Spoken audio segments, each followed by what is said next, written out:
everybody. Welcome to this webinar brought to you by Bursa Malaysia and managed by LifeChamp. My name is Shane Chu. I'm the moderator for this webinar that is titled How Dividend-Paying Stocks Can Diversify Your Portfolio. So in this market, beaten down market, we could see a lot of good value or high dividend stocks suddenly emerge. So today we're going to study how can we add this dividend paying stocks in our portfolio so we can diversify exposure. All right. So before we begin, as usual, disclaimer, whatever we share in this webinar is only for educational purpose. So in no way that I give any recommendation for you to buy or sell any companies in the event that we do any analysis on those companies.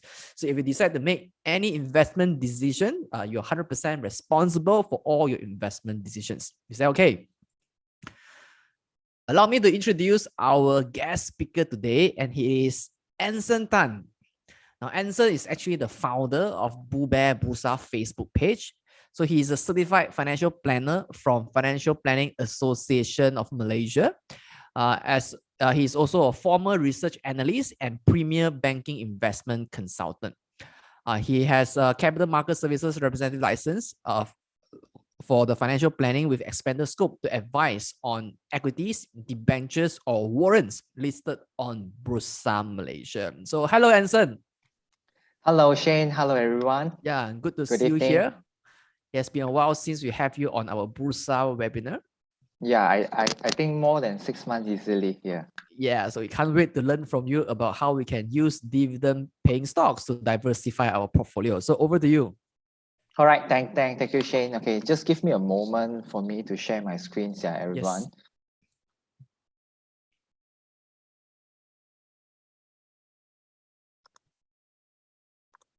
Okay, I guess you guys can see my screen on the learning outlines. Yes, perfect. Okay, thank you, Shane. Okay. So good evening, everyone. So just to test my mic and the audio, everything is okay. Can you guys just give me a 1 perhaps? Okay, if everything is okay, just give me a 1 so that I know everything is okay for you guys so we can start the webinar today right away. Okay, great. I see many 1. Okay, so just for a brief introduction, okay, for the learning outlines today, we will be focusing on the myth of dividend investing, how to actually identify sustainable dividend-paying stocks, as well as how do we actually add these stocks into your portfolio to make it more diversified and more, I would say, make it all weather, okay, throughout the good days or the bad days of the market, especially during the time like this whereby we see a lot of uncertainties, and some people actually say this is a kangaroo market. All right. Okay, so on my first slide, you can actually just a brief intro on what is actually dividend. Okay, so basically, when we actually invest into a company and we the position we have is actually we are the shareholder of the company. Okay, so when the company actually make profit, okay, so in certain way the earnings will not automatically go into our pocket as a shareholder, okay, because company is a different entity. Company actually reserves the right, okay, it depends on the management of the company. They actually have the right to actually hold and retain the earnings in the company, and for any cash flow requirement of the company, whether they still need to use the money or the cash flow for expansion or any kind of projects that needs to use up this kind of cash flow, okay. So if the company, okay, the management of the company believe and think that, hey, actually we can actually pay out perhaps 20 or 30% or even up to 50% of our earnings, okay, as a form of cash, as dividend to the shareholders, okay. So this is what we call dividend, okay. But all these things is actually depends on the company, the management of the company, the board of directors, whether they want to distribute and rewards the shareholder in this form of cash. Okay, if not, what a shareholders can get in terms of return from equity investing or stock investing is basically from the capital appreciation. Okay, the other channel of the way that you can get your returns is actually from this dividend return. All right. So the important dates that we need to know as a shareholder, basically, I would just highlight to you guys in two ways, okay? The first one, it will be the X date, okay? The X date is actually the X dividend date. So basically, you just need to know these two dates. One is the X date, and the second one, it will be the payment date, okay? So actually, it's pretty straightforward for the payment date, whereby it's actually the actual date for the company to pay out the dividend, and it will be credited into your account on that day, okay? So basically, if you look at, for example, this picture, okay, the payment date is actually on the 20th of May, okay? So the payment date is 20th of May. So on that day, you can actually expect your dividend will be banked into your account if you are using a direct account, okay? But if you are using a nominee account, it may be on the same day or the next business day, I would say, okay? But when it's come to the X date, I realized that most of the retail investors, some of the inexperienced retail investor, they may not know what's the meaning of the X date. I would tell you, okay, because ultimately, okay, when a company want to distribute the cash from the company internally to the shareholder into the shareholder individual's pocket, right? Okay, they will need to take out the cash pile. Okay, they will need to take out the cash from the cash pile of the company. So whereby it's actually from the pocket of the company and going into the shareholder's pocket. Okay, so in that sense, when a company want to distribute a dividend, okay, when a company want to distribute a dividend, it will actually reflect on the share price of the company, whereby, for example, if the share price of the company is actually standing at 1 ringgit, and if the company want to distribute a 2 cents dividend, the 2 cents dividend will actually be deducted out from the company share price of 1 ringgit. Okay, so the 2 cents will be deducted out on the X date itself, the starting of the trading of the X date. Okay, in the morning, you can see that even though the closing share price of the closing price of the share is actually at 1 ringgit, but because of the 2 cents dividend, okay, then it will deduct out 2 cents. Okay, at the beginning of the trading session, your share price will only be remaining about 98 cents. Okay, the 2 cents actually go into your bank account, go into your pocket. Okay, so on the X date itself, right? Okay, it's the date that the dividend will be deducted out from the share price. Okay, so you can see there will be a deduction on the share price, but the money doesn't go into your account on that day. It will only be paid on the payment day. Okay, is everything clear? Okay, the key difference. Okay, so if you want to receive the payment of the dividend, you will need to make sure, okay, on 1 day before the X date, you need to actually own the share. Okay, a day before the X date. Okay, because on the X date itself, in the beginning of the trading session, they will already deduct the dividend out from the share price. Okay, so if you buy anytime on the X date itself, you can't actually get the dividend. You need to buy at least 1 day before the X date. Okay. All right. So let's go to the first agenda of our webinar today, the myth of dividend investing. So basically, I would say this is the key 5 problems or the issues or the myth that the retail investor, they don't understand about dividend investing. Okay, because most of the time when I talk to retail investors, most of the time I would say they are actually unsure about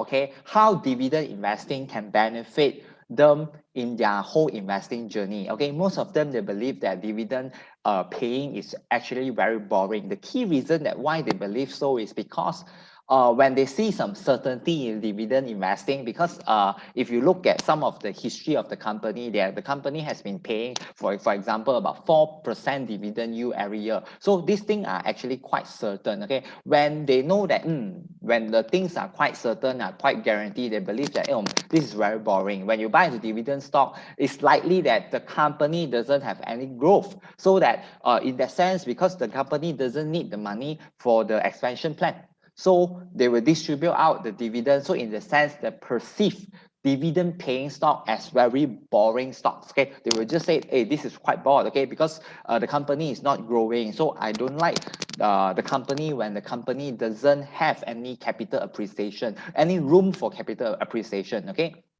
So this one is the first one.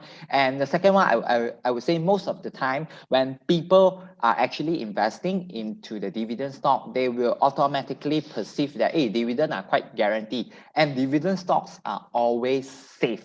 Okay, dividend stock are always safe. I would say when you have this kind of mindsets, right, most of the time, I would say you are right, okay? But this is not guaranteed. It's not 100%, okay?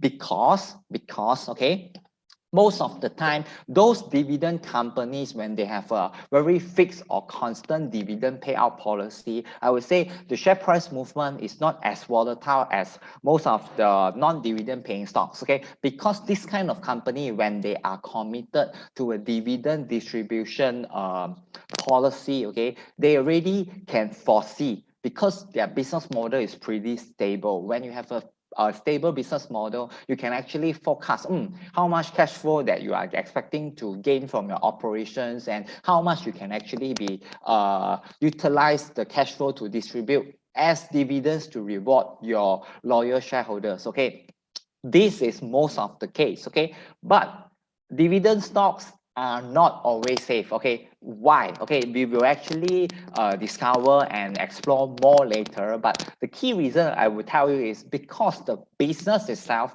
of the company, they may still face uncertainties. Okay, for example, if you are a company that is dealing in the retail segment, okay, because of the COVID-19 situation in the past 2 years, of course, the business, the operation, the earnings will be well impacted by the sentiment, by the retail spending directly. Okay, so even though the company has been paying very constant dividend payout, but it may not means that these stocks are pretty safe all the time. Okay, the key thing is they will not be 100% safe. No, nothing is guaranteed. Okay, even though when it comes to dividend investing, nothing is guaranteed. Okay, then the next two, it will be, if the company is giving a huge special dividend, then things are actually very good. Okay, or the fifth one is actually when we look at the highest yielding stocks. Okay, if they are actually giving 20% dividend yield, then it will be the best stocks that we can have as a for our dividend investing journey. Okay, the key reason that we need to understand is that dividend are actually forking out from the company's cash flow. Okay, so if the company are giving a big chunk of cash, okay, as a special dividend, okay, for example, it's about 20% of the share price. Okay, so yeah, they are giving a huge special dividend. Okay, and it will lead to, okay, and it also implied that the company, the stock itself, it will have a very high dividend yield rate for that particular year. Okay, but we actually need to drill down, okay, and understand why the company is giving such a high dividend paying rate. Okay, it may be because of the company, they actually dispose some asset. Okay, if they dispose something, they have the asset and they don't know where to utilize it for expansion purpose. Okay, so if they do not have any expansion plan in the short term, so they will just think, okay, it's better for us to actually distribute out the cash and let our shareholders to invest it somewhere else, because the company doesn't have a better or higher ROI investment for the shareholders to enjoy. So it's better for us to distribute out the dividend. If not, if you just put the cash in the banks or put it in the FD or cash management fund, the low return on that side will actually pull down the whole valuation of the company. All right. So these are the key reasons that when we are dealing with company with special dividend, we should not buy into the company because of the special dividend situation that they are actually experiencing or having. Okay, we will need to judge the company on that case. Okay, we will need to judge the company on that case. Okay, so we need to judge it on a case-by-case basis, I would say. Okay, so So here I would like to emphasize on this statement whereby high dividend pay may not means that the company or the counter is a good company. Okay. In this investment world, there's many possibilities. We will still need to judge the company on a case-by-case basis. All right.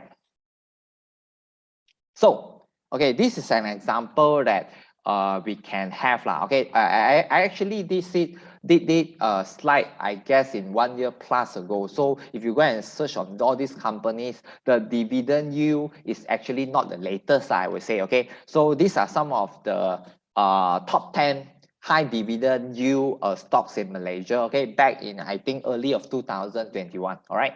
So you can see, like this company, Seagas, they are actually paying close to 130% dividend yield. All right.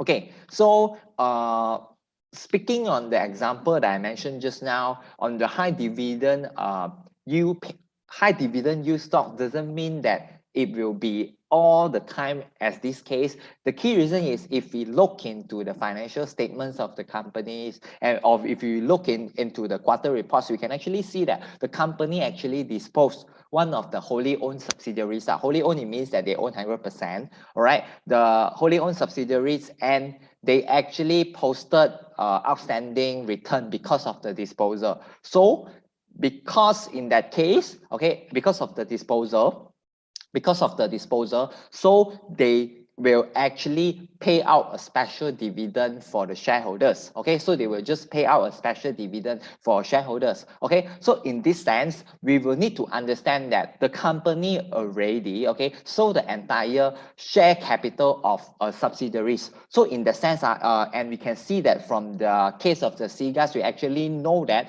the company, after the disposal of this company, the wholly owned subsidiaries, they doesn't have any operation anymore from the company. So they will be classified as a PN16 company because there's no material business activity. So in this sense, we shouldn't invest into the company because of the high dividend yield. Okay, this is some of the case that we need to be aware, because most of the time when I has been dealing with retail investors, I realize that they don't really drill into the rationale, okay, drill into the case why the company is giving such a good dividend, this good dividend payout ratio, okay, the good dividend payout policy, okay. But in that sense, they only look at the dividend yield, then they perceive that, hey, this company is having a good business model and they are giving a high dividend yield, so we should actually invest into it. So that may not be the case, okay. So this is actually the first case. So on the second part, we will actually look into some of the characteristics, okay, some of the characteristics of the good dividend stocks should have, and how we should actually look into it and actually explore whether it's actually suitable for us to hold them as a dividend stock in making our whole portfolio more stable and more diversified portfolio. Because the key reason we should actually put dividend stocks into the portfolio is because they will come with a lower volatility. And most of the case when the market is volatile, this kind of low beta characteristic can actually make our portfolio performance more resilient. So in that sense, if the risk profile of the investors, okay, are actually more conservative, the dividend stocks is something that they must consider and put it into their portfolio. All right. Okay, so the first thing, it would be on the stable industry. Okay, the first thing, it would be on the stable industry. So if the company are actually operating in a stable industry, most of the case, they will come with such a characteristic. Okay, the first thing is that their products or their services demand, right, is actually very long-term and stable. For example, if you are actually dealing with in the retailing segments, for example, if you are selling F&B related products. For example, like let's say, okay, once you already forms your good branding in the industry or in the market, the consumer already has been consuming your product for a long time, and it means that your product and your services actually you created a very long-term demand for your products. Okay, so in that sense, you seldom see any volatility in terms of your business revenue case. All right, so this is the first thing, and it also means that the business model itself is non-cyclical, okay? Because no matter the market is in a good market or in a bad market, okay, the non-cyclical features or characteristic means that your earnings are unlikely to be volatile, because no matter what happened, okay, the consumers or the client base will actually, they will still need to consume and they need your service no matter how. This is the main key reason how come your earnings stream will be so stable, okay? And the next one, it will make your company highly defensive in terms of the share price, because the investor, they know that your income stream is pretty stable, okay, and it's non-cyclical. So when it comes to valuation, people are they will actually tend to hold on to your shares easily. They will actually prefer to hold on to your shares, even though when the market is not performing well or in the stage of many uncertainties, just like what is happening right now. All right. So the highly defensive feature in the stocks itself also make your valuation more stable. It also turns into a more stable share price. Yeah. Okay. So a stable industry, okay, will actually means that your valuation will be something that that is close to moderate or cheap or moderate, I would say. Okay, the key reason is because when things are pretty stable for you, investors, those investors that actually buy into your company, they will expect that things are pretty stable. You will actually give a constant or growing, okay, a growing dividend payout rate, okay, so whereby most of the things are actually within their expectations. Okay, most of the things are within their expectation, because the whole outlook or the business model itself is pretty stable. Stable means that there's very little uncertainty that may impact, okay, that may impact your income stream in that sense. Okay, so when it comes to valuation, you will need to make sure when you are picking a good dividend stocks, all right, okay, you will need to make sure in terms of the valuation, things are at least moderate or cheap. Okay, these are at least moderate or cheap. You shouldn't chase after those dividend paying stocks that is having a high valuation. Okay, because you will need to know for dividend paying stocks, they are likely to have a stable business model. So in that sense, if they're having just a stable business model, the valuation shouldn't be expensive, because you can't actually expect a very good or fantastic growth from the company in the upcoming future, unless that company, they are actually still having a very good growth. Okay, at the first place, if the company are still having a very good growth and they are also paying dividend, normally in the real life, we seldom see this kind of companies, because in the realistic world, if they have expansion plan and they are still experiencing some growth, okay, if they are still experiencing some growth, they will actually use the cash flow to fund for the growth and the expansion. So they normally won't pay out that kind of dividend, I would say, in the realistic world. All right. So in terms of the more valuation, make sure that things are actually at least moderate or cheap. All right. So, okay. So if we are looking at the earnings wise, just like what I say, the earnings of the company are likely to be stable. Okay, because they have a stable earnings, okay, in terms of revenue stream or net profit, things are pretty stable. That's why they can actually promise, or they actually commit to a constant dividend payout, or a fixed dividend payout policy to its shareholders, to reward the shareholders in this case. All right. The next one, it would be a stable dividend payout. And from some of these examples, we can actually see that from Maybank, Tenaga, Sunreach, and actually Hub Sing, they're actually having a very stable dividend payout rate. Okay, it's just that for Sunrate it may be a bit different. Okay, because due to the COVID-19 situation in the past 2 years and things are not looking so well, so they actually reduce their dividend payout. Okay, so this also link back to the first characteristic that I actually said. Okay, dividend investing, dividend stocks are not all the time always safe, because their business model or their business operation may still be impacted by some of the unexpected situation or circumstances that as an investor we couldn't expect, I would say. All right. Okay, so on the next characteristic, it will be a stable share price. Okay, why I would actually put the stable share price in this scenario, the key thing is I would like to emphasize to this all the investors here, or be it you are a beginner or experienced investors. Okay, when it comes to the dividend investings, one of the key characteristics of the dividend yielding stock is that they will normally having a stable share price one. Okay, the key reason that makes their share price so consistent or resilient, okay, is because of their dividend paying policy. Okay, those who actually opt for dividend investing, they will normally hold it. They will normally hold the stocks, okay, be it any kind of market cycle, okay, because they know that when it comes to when during the market is bad, the other growth company, they will of course experiencing some slump in their share price, but when it comes to dividend paying stocks, things will be more stable because the dividend payout rate has been committed and they are delivering this kind of dividend payouts. Okay, so in terms of the share price, the drawdown or the volatility will be definitely lower, I would say. All right.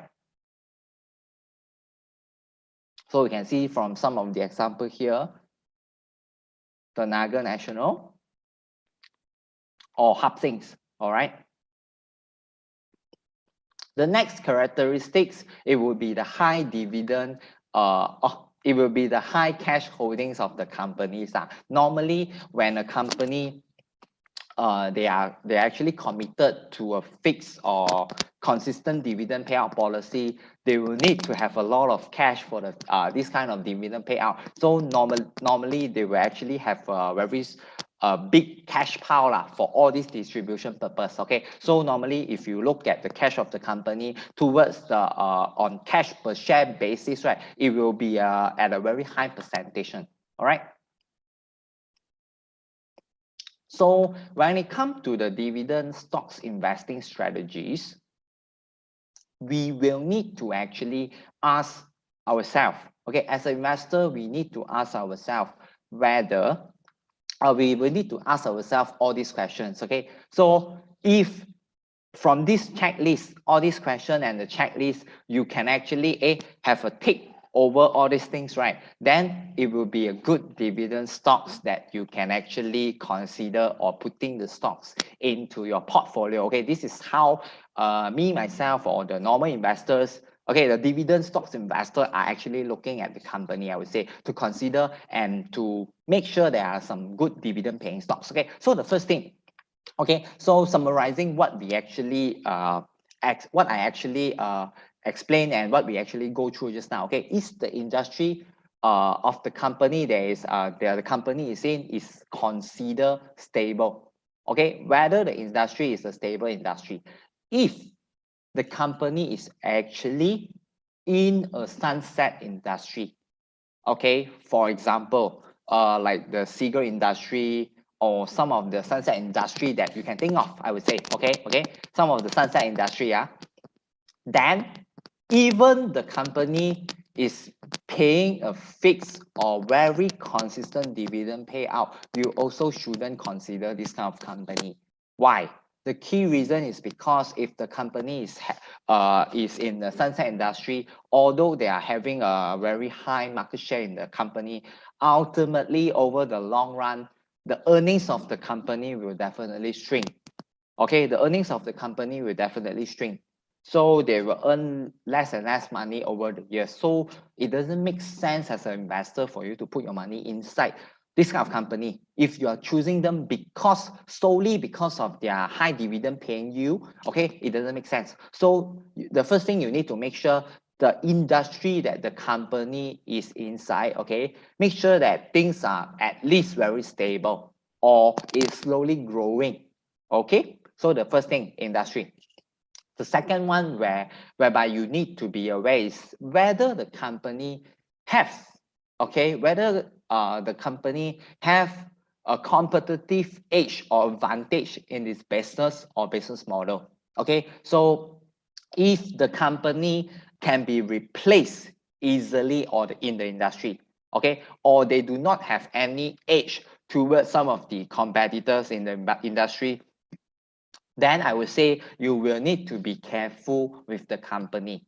Okay, you will need to be careful with the company because it can be, I would say they can actually, for some of the example, this kind of company, they can make some good profit for a run of a few years, but they couldn't deliver this kind of stable earnings perhaps more than 10 years. So in the sense, if you're putting your money into this kind of companies, right, and the uncertainty over the stable earnings will definitely be there. Okay, so it may suddenly that when the company are not so competitive and they are not having a good earnings stability over the next few years, then it will trigger a sell-off in the company share price and the share price will start falling already. So in the sense, even if you earn so much in the dividend paying, but you will still lose out most of your capital in the pricing of the share price. Okay, this is the second question that you need to ask yourself. Does the company have competitive advantage in their business? All right, then the third one, it would be, is the company growing steadily with positive profit area? Okay, this one is a pretty common sense one now. Okay, pretty common sense on whether the company is making profit every year. Okay, if it's not making profit every year and things are pretty more volatile, sometimes they are making good profit, but sometimes they are actually making some losses, then of course you shouldn't consider this company to put in to your portfolio as a dividend stocks, because you need to understand, okay, a dividend stocks serve as a defensive player, okay, a defender lah. I would say a defender in your portfolio. It will help your portfolio to defend, okay. But if this player couldn't have some consistent positive profit output, then it may not be the case for you to consider to input the company into your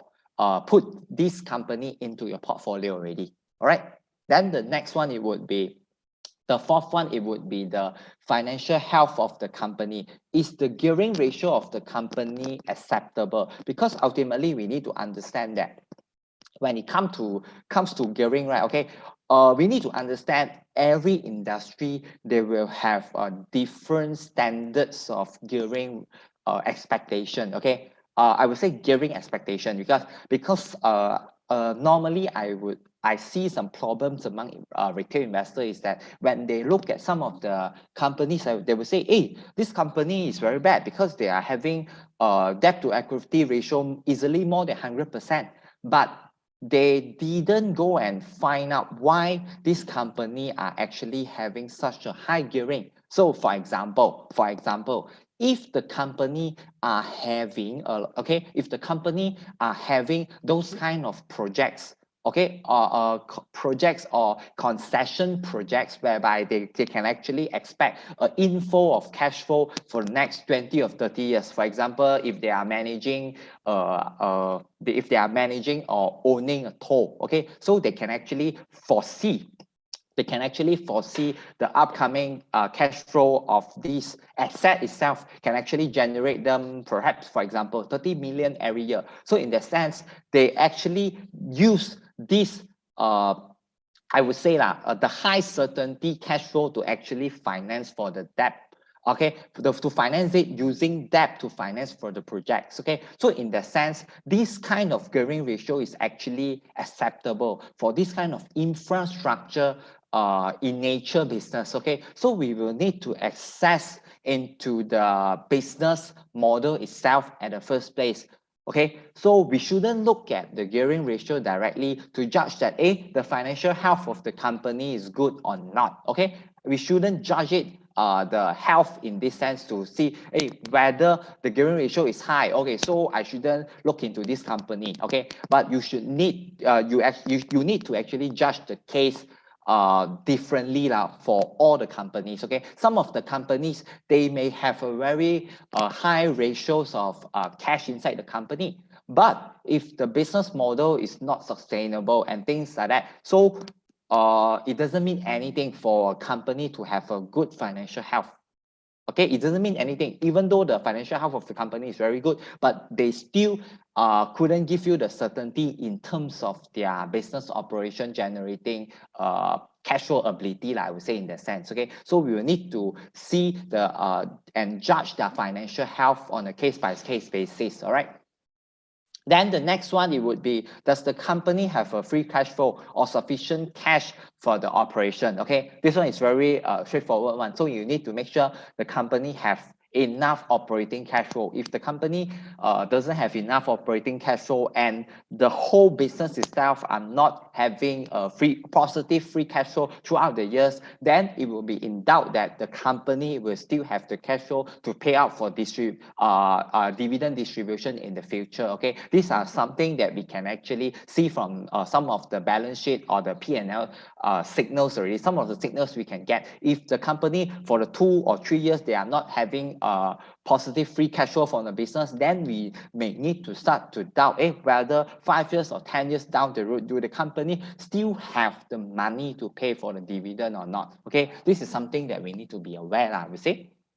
Then the next question is, does the company pay dividends steadily every year? Okay, because we need to know not all company that is listed in this world, be it in the Bursa or the rest of the world, okay, that will have a very clear and transparent dividend paying policy. Not all company. Some of the company, they will position themselves as a dividend paying company, so they will straight away tell in the annual reports or tell it publicly to the investor, communicate this in a clear message to tell that we will at least pay up 20 or 50% of our net profit as dividend to reward shareholders every year. Okay, so when we are considering to put this company into our portfolio, this is a very key question we need to ask ourselves. Is there any transparency in the dividend policy that the management has already communicated to the investor? If there's no, right, okay, you couldn't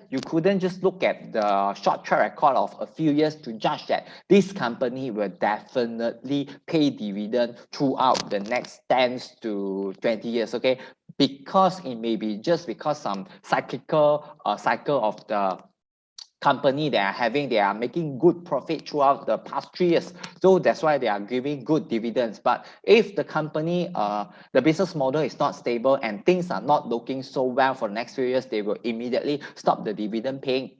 They will stop paying dividend in that sense. Okay, so we need to make sure that whether these earnings or this dividend paying ability is one-off or they have the ability to do it over the long run. This is a very key question that investors need to think about it. All right. Then the last question is, we need, it still comes back to valuation, I would say. When we are doing with stocks investment, everything is related to valuation. You will need to judge, okay? You will need to judge whether the stock's valuation is reasonable. Okay, in this sense, right, valuation, we can actually access the company valuation from a few angles. Okay, sometimes although the company have some good earnings generating ability, okay, but it may only happen for these few years. Okay, so in that sense, if their current PE are low at this moment, but we need to look beyond the current time. We need to look beyond and look at the future, whether how long or can they actually sustain it in this way? Can they actually sustain this dividend paying amount over the years. Okay, if they can, then it will actually justify the valuation that in paying at this price, then it makes sense, it's reasonable. But if they couldn't sustain the dividend paying ability throughout the years, then if in the forward PE or the forward EPS that you are looking at the company, you know, in the next 5 years, I guess they will start to earn lesser, be it maybe 20 or 30% down from this current level. So you will know the valuation at this sense is slightly expensive already. So in the sense, you will still need to go back to the valuation. If you manage to buy the company stocks at a very fair or reasonable valuation, then it makes sense for you to buy into that company. But if the valuation is expensive, I will tell you, even if you get a very good dividend yield for a short term, be it 10%, 15 or 20%, okay, it also will reflect back on the share price, and because the share price will drop. In the sense, you will earn it and you will gain it from the dividend itself, but you will lose out from the share price movement of the company prospect that leads to the falling share price. All right. So this is the checklist that you guys can actually look at it. So perhaps you guys can have a screenshot or write it down. Yeah, some of the checklists that you should have, all right?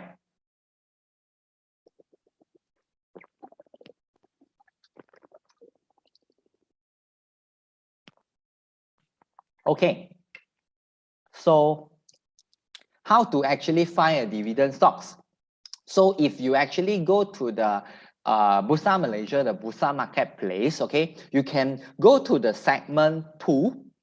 Okay, the tools set aside, you can actually find the screener. You can actually find the screener, and by filtering out some of the requirements that you need, whether the 5 years dividend growth, the dividend payout percentage, you can actually see how many stocks there is actually matching. Okay, what's the result, or how many counters or companies that's actually matching the requirement that you need, the dividend requirement that you need. Okay, so in that sense, you can actually look at the company list and start filtering out some of the requirements or checklists that I have provided to you guys in this sense. Ask yourself all these questions. Then you can start to cancel out some of the company that is not hitting all some of these requirements. All right. Then the remaining company that is left over, those are the companies that you can actually start to have a better FA analysis into the company, understand more on the business model, because in terms of business model, it's not so easy. You will need to spend some time to understand about their business model, their positioning in the industry and things like that. All right. So yeah, this is the way how to find a good dividend stocks and pull it into your portfolio. That's all for my presentation today. Thank you so much, Anson. If you have any question to ask Anson, you may write in the Q&A box. Yeah. So, Anson, we have a few very, observant attendees today who spotted an error on your slide. Could you go to slide 6? I want to thank them for discovering that. Yeah, there were some mistake at the X date. Hold on. Yeah. Investors who buy on X date by right should not be entitled to dividend. X date is on the 30th. If you invest, oh yeah. All right. Yeah. This example, there are something wrong with it. Yeah, it should be before 30th.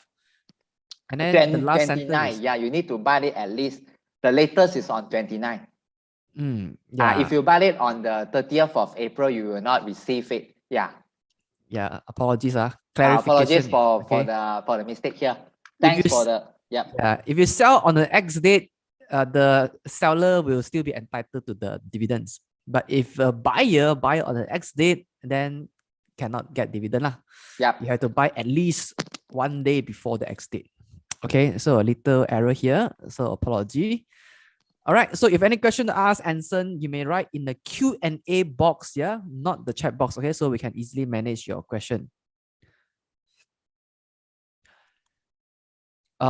Geoffrey would like to ask, if a stock consistently pay out dividend, but its share price did not bounce back to the previous peak, but show declining trend, what should we do? Okay, so you guys can hear me, right? Yes. Nothing wrong with, okay. So I would say most of the time when you have this kind of company whereby once the company pay out the dividend and the share price will not move upward, it will start to go down and go down every day. In that sense, there must be something wrong with the company business model.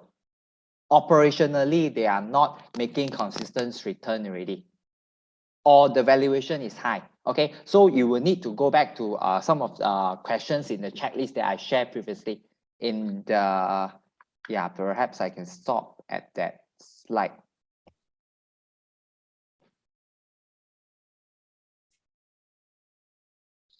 Okay, yeah, because some of the example that we can see, I would say, for example, 2 years back, we see it, I would say this year, we see it from the glove example that we say high dividend yield one-off because of the extraordinary situation from the COVID-19. Okay, the extraordinary earnings that the glove counters are having, they give out a very good dividend. Paying case for one-off, just like the plantation counters that we are looking at in the market right now. Okay, some of them, they are actually paying more than 10% dividend yield already. All right, so if things are, it's just one-off and we know that they couldn't sustain at this kind of level, this is the, I would say, a FA trap, or value trap that dividend investing investors should avoid this part. Yeah. Okay. I think one of the more prominent dividend stocks is like the Naga, so the share price keep declining for several years, right? So the next question is for good dividend paying stocks such as Maybank and the Naga, right? Do we need to put a stop limit, like cut loss point, to write over in case of any volatility? Okay. Normally when it comes to dividend paying stocks, right? Normally when it comes to dividend paying stocks, they will have you will need to assess the situation in two scenarios. Okay, the first thing is you need to because actually it links to the business model, this part one. Okay, links to the business model, this part one. If the company are a very stable company or a very big company whereby they hardly enjoy any natural or unnatural growth in their business operation in terms of revenue. So which means if you ask yourself a pretty straightforward question, how much the company can actually grow from this level, from this current year, in the next 10 years, if the answer that you give yourself perhaps is just a 2-3% organic natural population growth. So in that sense, things may be not so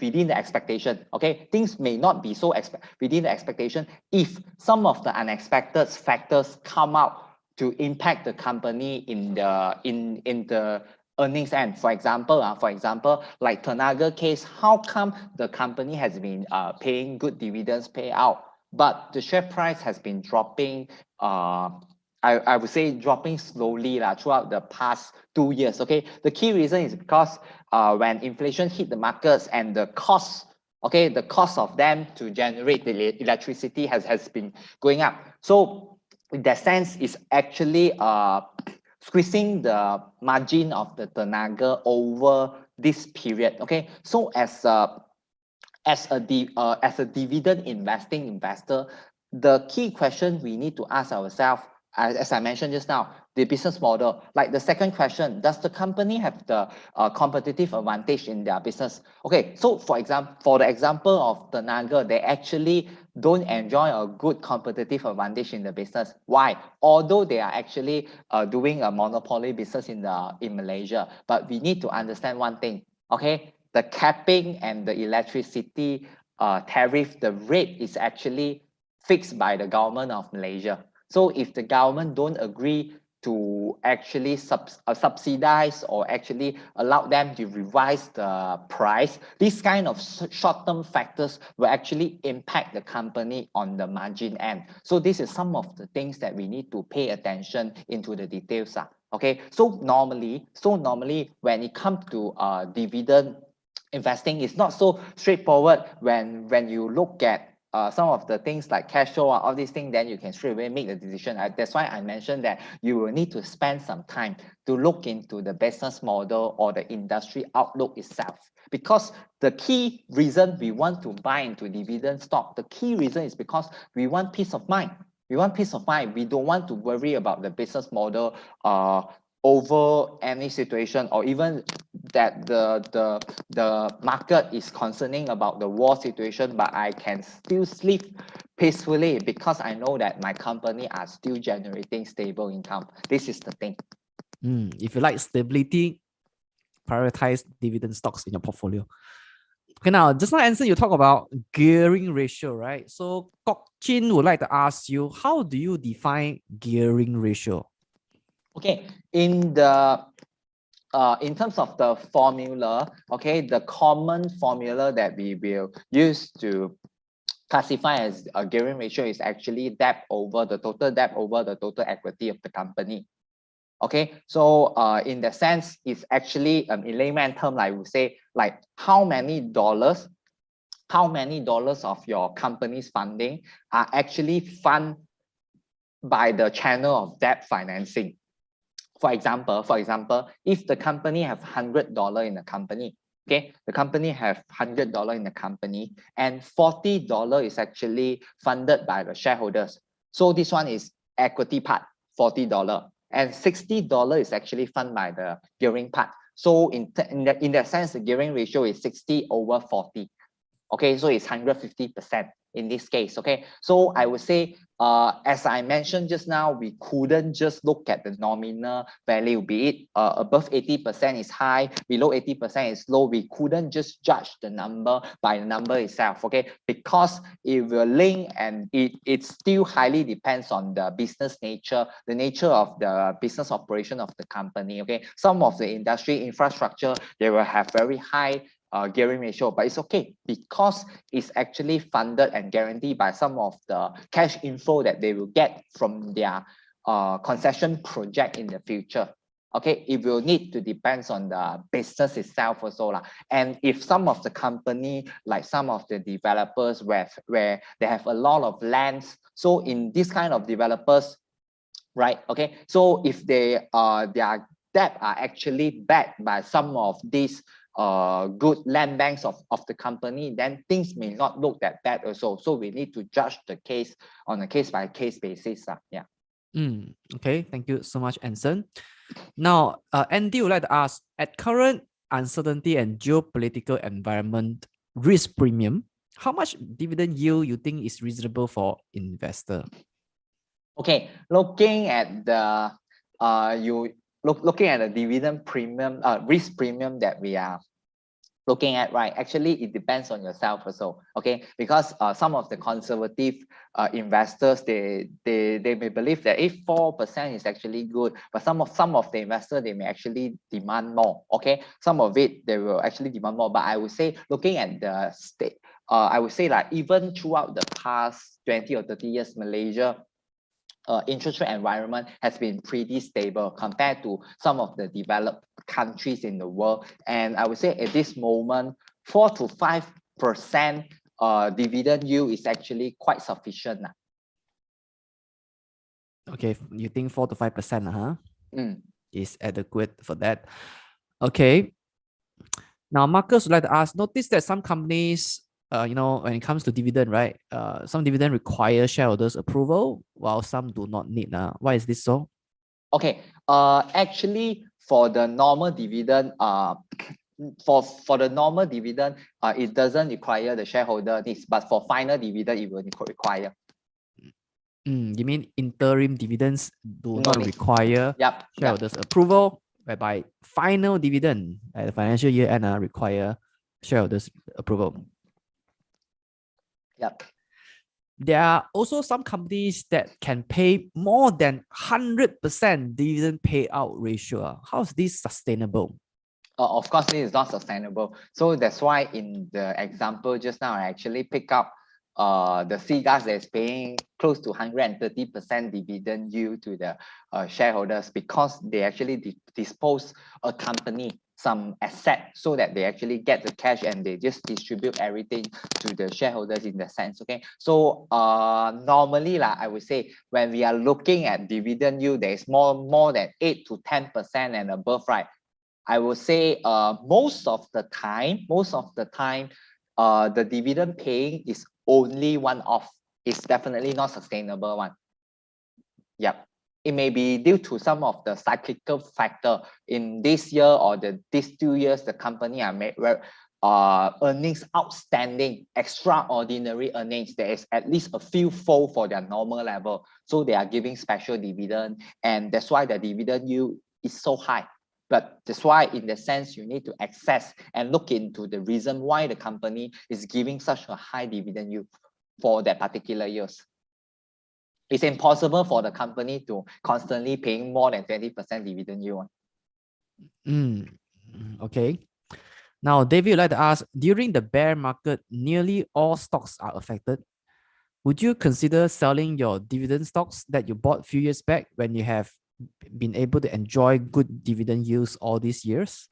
Okay, to answer this question from David, right, I would say normally we won't do so, because as an experienced investors, we will emphasize more on managing our portfolio as a whole. So it's more towards asset allocation already. So give me a few minutes, perhaps I can actually explain more in this sense. So for example, if a portfolio for you that's actually making up 100% of your asset, okay. So for example, if you are in the normal circumstances, normal situation, you actually put 50%, 50 of your 50% of your investment into a dividend stocks, 50% into growth stocks. Okay, this is how you allocate your money towards your holdings. Okay, so for example, if you are expecting the market to experience a bear market, there will be a lot of uncertainty moving forward. So in that sense, what would you do? Reduce your exposure in the growth stocks, because you know when this uncertainty hits the market, when all these headwinds hits the market, things will actually these growth stocks, they will actually experience even worse performance, share price performance compared to all these dividend stocks. So normally what I personally do, I will actually reduce my exposure in the growth stocks and increase my exposure in the dividend stocks, or even read some of them into cash, because I would like to emphasize to investors, as an investor in the market, it's quite impossible for you to actually time the market correctly all the time. That's impossible. Even portfolio managers or fund managers, they don't try to time the market in that sense, because it's impossible for you to time the market correctly all the time. So what you can do is actually, according to your view towards the market situation, and you believe if the market is going to perform quite badly throughout the years, so what do? Is you reduce your high risk exposure in the exposure in the growth stocks, and you not growth stocks, the growth stocks, and you put some of your money into the conservative defensive end of your holdings, like dividend stocks, to make sure things are more resilient even when the market is bad. And when the market really come down as what we expected, then that time your holdings in the dividend, you can actually liquidate them and convert them back into the cheaper growth stock that you can buy later. This is how we actually do. We adjust our formation, rather than we say, oh, we don't want to play and we just cancel the football match. Yeah. Okay, understand. The next question is, perhaps I elaborate more sure, in the real life example. Okay, like what we see from the market recently, whereby we see a sell-off in the technology space. Okay, whereby we see a sell-off in the tech stocks in Malaysia or globally. Okay, one of the key reason is because as the market are expecting rate hike from the US end, and we are actually looking at a more hawkish stance in the central banks in the world. Okay, so in this sense, okay, theoretically we will say because of the high valuation of the technology stocks, okay, because of the high valuation, it triggers a sell-off. Okay, it triggers a sell-off, but I will tell you from the other end of the portfolio asset allocation angle, it actually also means that the fund manager, they actually trim their exposure in the growth holdings. They trim their exposure in the glove in the technology space, those stocks that can give them a very good growth at this point of time, and they trim it and they put into something that is more conservative. That's why you can see the drawdown in the technology space compared to some of the recovery or blue chips or some traditional sectors. Things are looking more stable over the other end. This is what the fund manager has been doing. They has been rebalancing their portfolio, reduce and trim their exposure in the high risk high growth end, and want to pull it into something that is more conservative.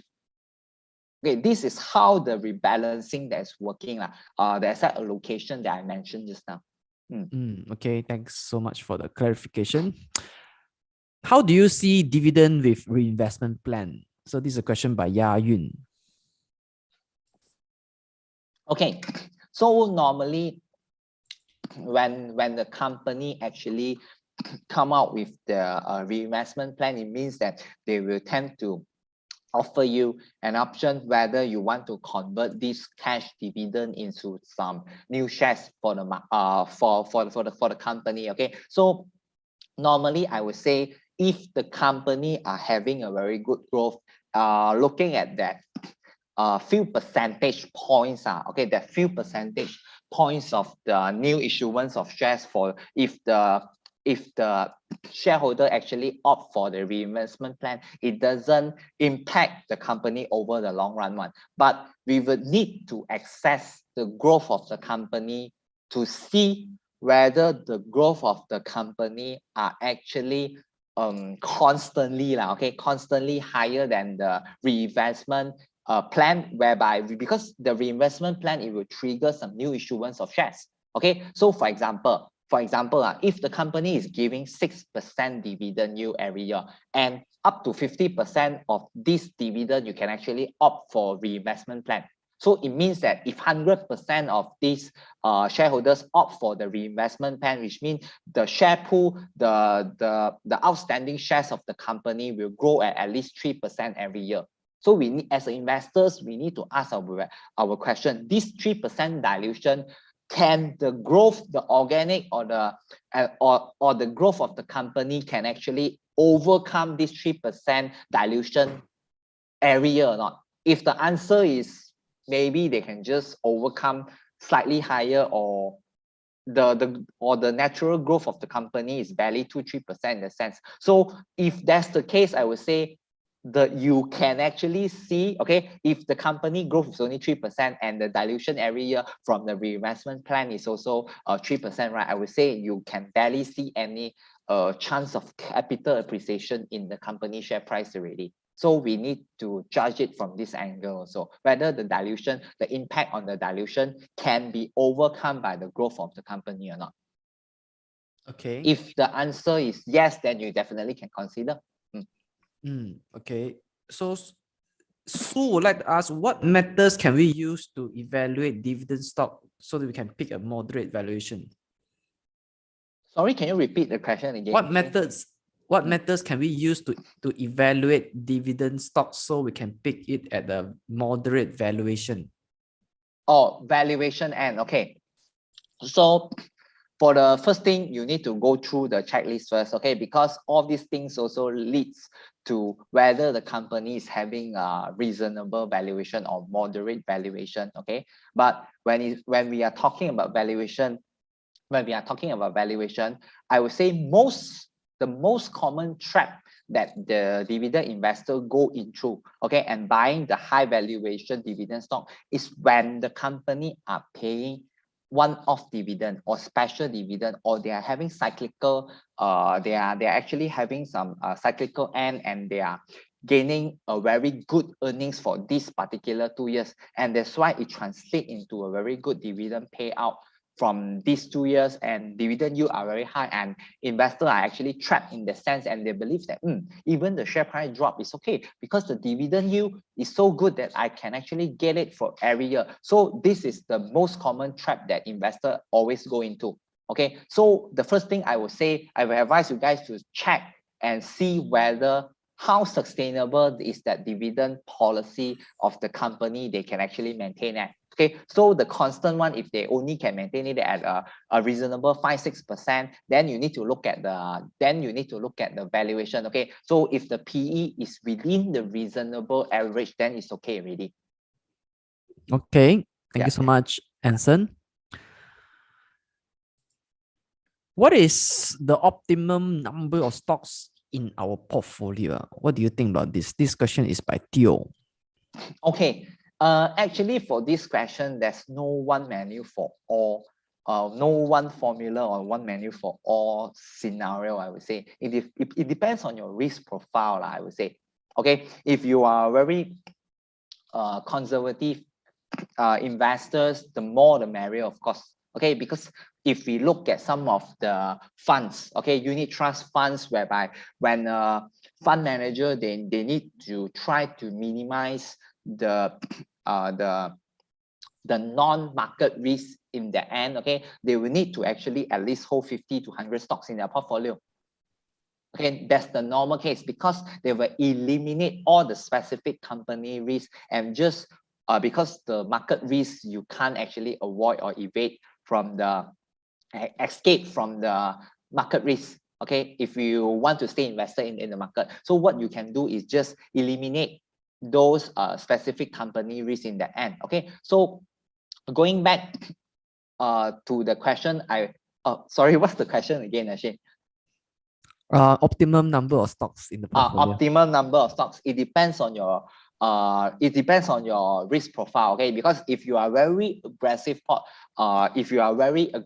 investors and you pay a lot of attention and you spend a lot of time to look into the companies, I would say sometimes less than 10 also is okay one. But most of the time when you are aggressive and you request a very high return in your portfolio, then dividend stock may not be something that is you should be looking at really most of the time. Yeah. All right. So now you briefly talk about valuation, right? So Stephanie would like to ask, what PE ratio is acceptable to so what is the PE ratio acceptable to the health of a company? So that is the question. Oh, I would say this one is two different thing for Stephanie. Okay, because if we are looking at the price to earning ratio of the company, which most of the time it means the valuation, whether it's high or low valuation for the company, it depends. The valuation is more towards like what's the value that you are buying for that company. Okay, but if you want to look at the financial health of the company, it's more towards the balance sheet and whether we need to think about whether the cash flow of the company is sustainable for the company to run its operation or not. So it will be a two different thing. One is more towards on the P&L and one is more towards on the balance sheet end. Okay, so I would say for dividend paying company, they can be a two different scenarios. Okay, some of the company, they may have not so good profit generating ability. Perhaps they are actually paying out close to 80 or 90 or even 100% of their earnings, but they have a lot of cash, and they have a lot of land banks or a lot of asset in their book. So in that sense, this asset also can generate a few percentage points of investment returns for the company to distribute out the dividends. So if this is the case, even if the company are loss making also, they actually have this kind of financial health to distribute dividends. Actually, some of the company dividend paying, good dividend paying companies in Malaysia also, you can see some of them, they can pay you very consistent dividend payout, and this kind of company sometimes they are also making losses over the years, but because on their balance sheet they have a lot of asset and they can use the asset to fund for the dividend paying in that sense. So it depends also. Yeah. Okay. Now, Anson, just now Theo clarified that for the portfolio question, he referred to retail investors. For the portfolio, what's the question again? The For optimum size of the portfolio. That I think he clarified that he said he referred to okay. retail Okay. investors. So yeah, so for normal retail investors, I would say normally within 10 stocks are a good number of stocks. Okay. Yeah. The next question is there a screener for written dividend policy of all stocks in Bursa Malaysia? No, It's no. by Andy Chi. Yeah, there's no because for return dividend policy, it will be something more qualitative. When it comes to qualitative things, you need to do your own research already, because it's pretty hard for them to actually capture all these things from the wordings from news or annual reports. Yeah. So the screener can only help us to filter the current dividend yield. Dividend yield or some of the nominal amount of the dividend that they are paying. Yeah. All right. Rosalie would like to ask, some companies indicate their dividend policy while some do not. Is this a good thing for those that indicate their dividend policy? Yeah, of course, it's a good thing, because for dividend investors, you need some of this commitment from the management, so you can actually take their words as your investment objective. Yeah. Okay. Albert would like to ask, REIT, 100% all REITs of Malaysia, right, pay out more than 90% of the income to the units holders because they want to enjoy the tax-free status, right? So the question here is this kind of market good for REITs? Okay, so the first thing that I will need to define this kind of markets, I assume that you're actually assuming that the market condition right now, I would say, if we are looking at this kind of market condition, you can actually see, you must be quite curious. Hey, how come the REITs company share price has been the REITs company has been performing so badly recently? The share price has been going down every day. Okay, actually, the market normally perceive REITs company like something that is they actually enjoy the characteristic of fixed income, just like a bond.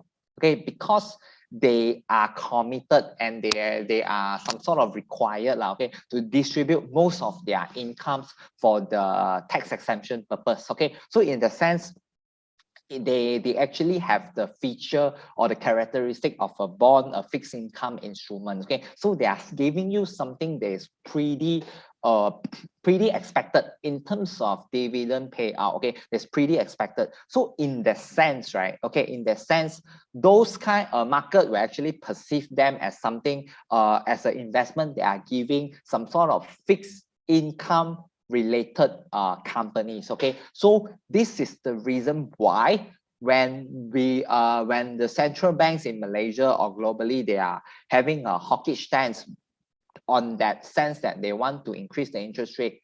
Okay, this kind of REITs company will actually, their share price will start to come down. The key reason is pretty simple. Okay, because if you buy into the company at the share price today, and you lock into the dividend yield of 4%, when the interest rate environment has been so hawkish, and throughout the next 2 years, perhaps our OPR will already go back to 3% point. Okay, so in that sense, FD can actually give you a 4% depository rate. So in that sense, it will reduce the attractiveness of the REITs company at this kind of dividend yield valuation. Okay, so in the sense, the share price of the REITs will have to come down to give a higher dividend yielding rate to attract those investors to come in again. This is the reason why the REITs company share price has been performing so badly recently. I see. And Anson, would you want to show us how to navigate the screener on Bursa Marketplace to find dividend yield stocks, because there are many people who ask for what are the recommended dividend stocks in Malaysia, but unfortunately we can't give any investment advice here. So maybe we'll run through screener to demo a bit how to find dividend stocks. Okay, you give me a moment. I will just. Apology, so yeah, in this webinar we cannot give any investment advice.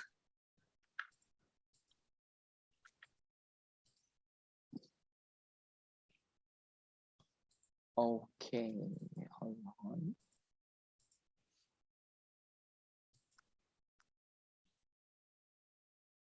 Okay, you can see from my screen, right? Yes, perfect. On the browser. Yes, perfect. Okay, this is where you should go and find your screener. All right. So bursamarketplace.com screener. So like the example I showed just now, actually you can go and put a reasonable one, more than 25%. Okay, for 5 years is quite reasonable. And dividend yield, I would say the rest of the thing you can just put it all. Or perhaps PE, you can put something that is cheap, below 10. Dividend payout, a reasonable one, 33 to 50%. Okay, then there's only 4 matches, so we can go and see the results. Yeah, so these are some of the companies that's hitting all these kind of requirements. So what we need to do next is we need to drill down into the business model of the company. Okay, not all the companies here I know in depth what they are doing, okay, but I can see like Harta Lega. Like Harta Lega, they are still having a good dividend yield of 20%.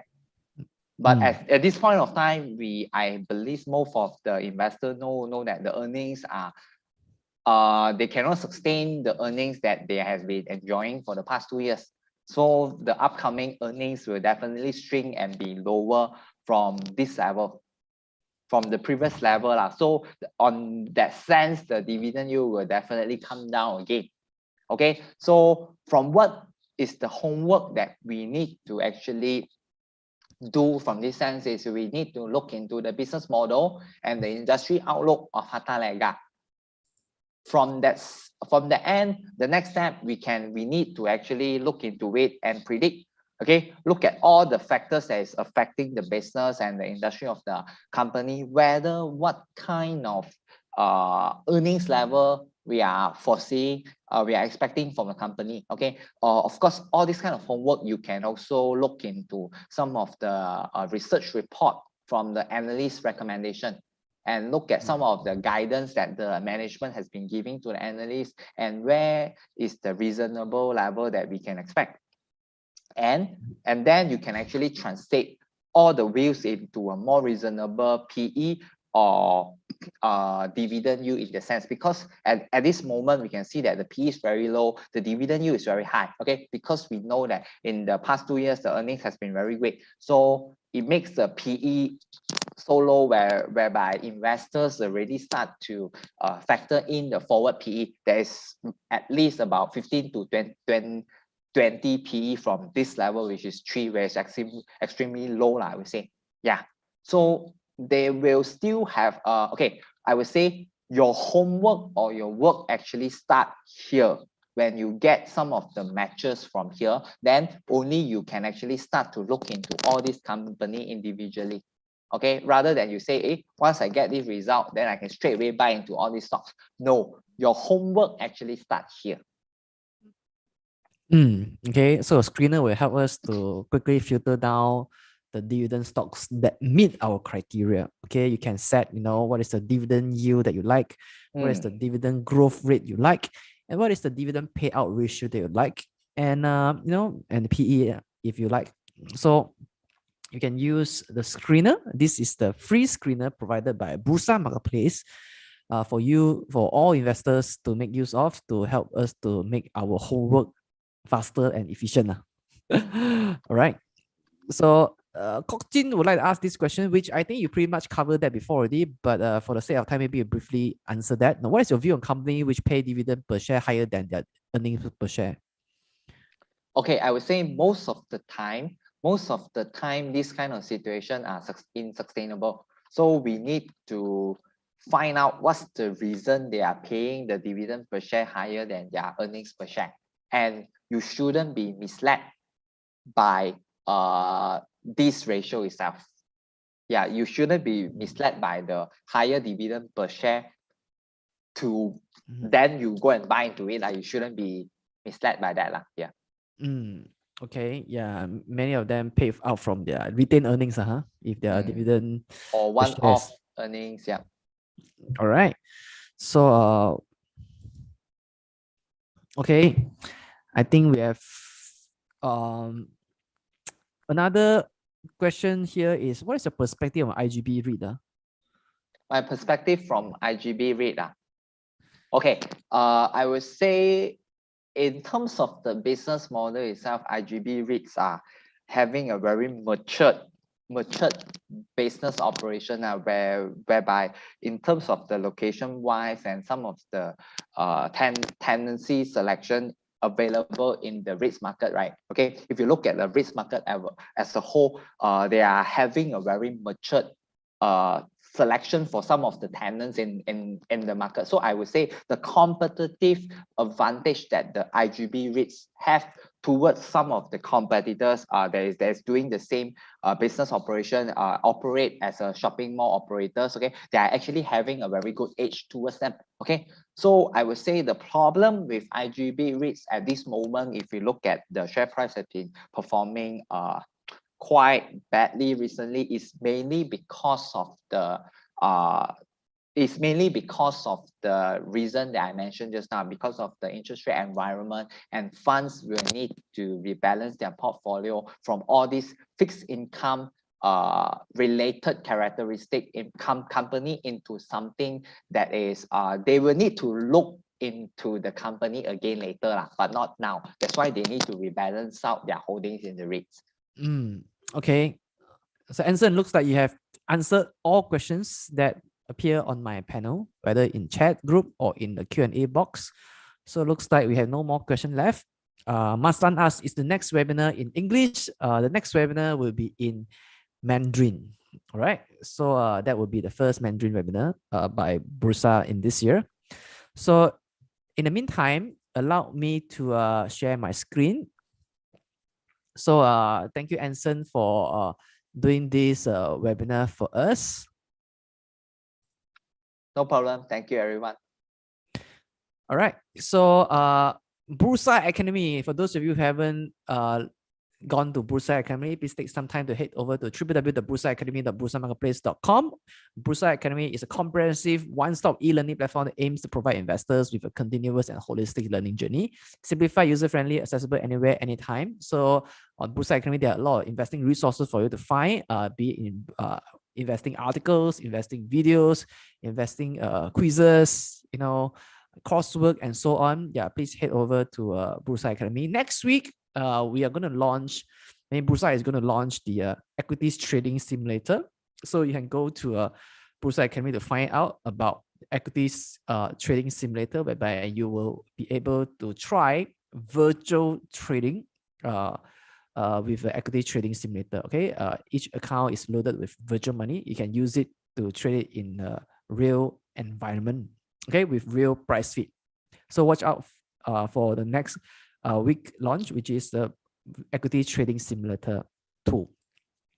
For our next webinar, it is titled 基本面投资法的法则. Okay, that means it's fundamental analysis method. So it's happening on the 14th March 2022, which is next Monday, 8:30 to 10 o'clock. I've given you the registration link here. So you may register if you want to learn more about fundamental analysis. As the title suggests, this webinar will be conducted in Mandarin. All right. So if you want to learn what are the tricks and what are the essential principles when it comes to doing fundamental analysis, please join this webinar. All right.